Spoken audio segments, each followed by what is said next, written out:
Right, week 16, Bengals versus Steelers.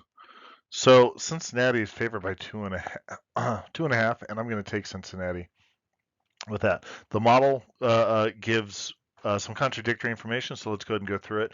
Overall, it shows that it's pretty close with a slight advantage for Pittsburgh just by the raw numbers. And when I come over here, just look at the raw scores. You even see some skewing there. You see that 23.5, that's the median, whereas that's a bit higher than what the average is for that team.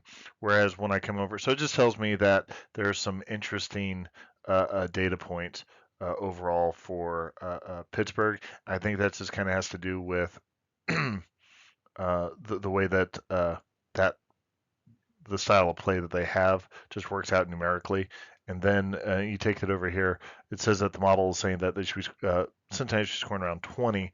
The reason why I am taking Cincinnati is because when I do the adjustment, it's saying that hey, um, Cincinnati has been playing much better than what the model has predicted, and it's also saying that it's been overestimating on Pittsburgh.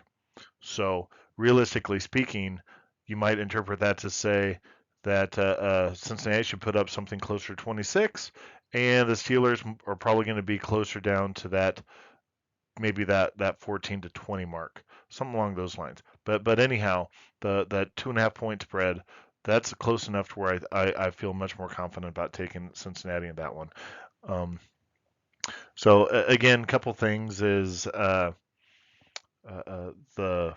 Bengals backup Jake Browning. He's been playing extremely well, uh, uh, and they seem to have been found their what that offense should look like with him winning their last three. Meanwhile, you just have a floundering Pittsburgh team that's lost their last three, and they didn't just lose their last three; they lost to, well, quite frankly, some really poor teams.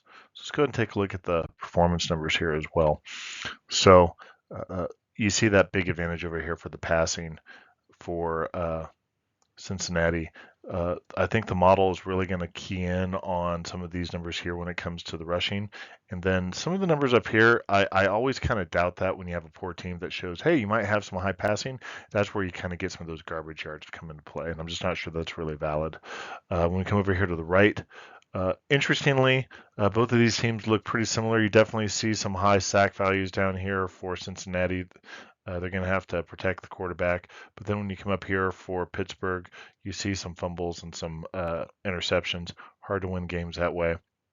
Neither team is particularly explosive. So then when you look at that and you think, okay, a 27 to 20 win for Cincinnati doesn't sound that terribly unreasonable at all. And then when you look at the last game that they had, 27-24 in overtime, that checks out. So anyhow, if you like what you listen to, click like and subscribe. If you got a question or comment, drop me a note. Thank you.